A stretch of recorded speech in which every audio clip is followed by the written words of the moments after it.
seluruh TPS itu ada yang punya scan? Apakah betul seluruh TPS itu punya handphone untuk memfoto?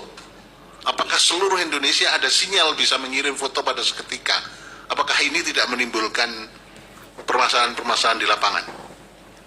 Terima kasih majelis. Yang pertama bahwa handphone itu partisipasi dari anggota KPPS. Jadi handphone tidak disediakan oleh KPU. Jadi tidak kemudian semua mereknya sama, speknya sama. Ya, saya ingin persoalkan apakah di seluruh wilayah Indonesia TPS-nya termasuk di pegunungan Papua atau di Kalimantan atau di mana semua TPS sudah ada handphonenya, meskipun itu partisipasi anggota. Betul. Ada. Yang kedua, tidak semua TPS itu anggota KPPS-nya punya handphone yang istilah awam disebut smartphone. Karena di banyak TPS di Papua itu menyebutnya handphone kami handphone batangan, Pak, begitu. Ini istilah awamnya ya. Sehingga kemudian dalam situasi itu kami mengantisipasi supaya kemudian tetap tersedia C hasil yang difoto dan diunggah dan bisa dilihat oleh banyak orang. Nanti ketika rekap di tingkat kecamatan kan kotak suara dibuka. Nah disitulah kemudian yang belum difoto pada saat itu, dan tentu saja unggahnya berbeda waktunya dengan teman-teman di KPPS yang TPS-nya ada sinyal. Nah yang ketiga, tidak semua TPS ada sinyal, sehingga kemudian ada juga TPS yang baru bisa bisa dikirim fotonya itu dalam durasi waktu tertentu. Paling data yang kami peroleh berdasarkan hasil simulasi di bagian awal, TPS yang nol sinyal menuju ada sinyal itu paling cepat 8 jam dari titik TPS.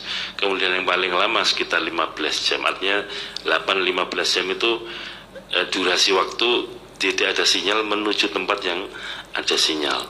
Nah yang berikutnya di TPS itu tidak ada scan. Nah saya ingin menjelaskan sedikit yang mulia bahwa anggota KPPS ini yang diproduksi ada 2 dokumen. Dokumen yang pertama adalah C hasil plano yang ukurannya plano dan ada telinya, dan kemudian itu disalin ke dalam formulir C hasil yang salinan yang ukurannya kuarto. Nah yang kuarto tidak ada telinya. Nah yang kita unggah di Sirekap atau di info pemilu yang bisa dibaca semua orang itu yang katakanlah yang ada telinya. Berarti kan dokumen pertama yang digunakan untuk mendokumentasikan hasil.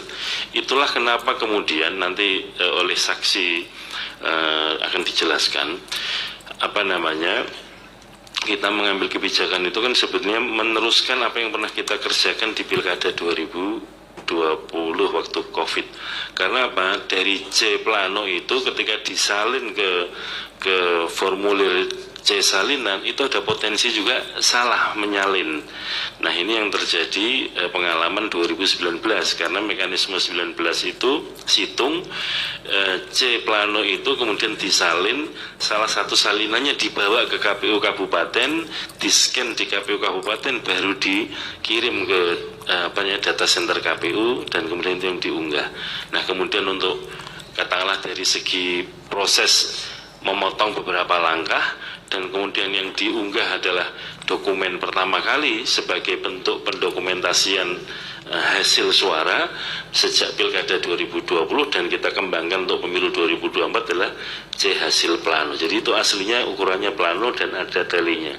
Oke, cukup Pak Asyid. Silakan Ali, kalau bisa dipercepat ya. Ya, baik.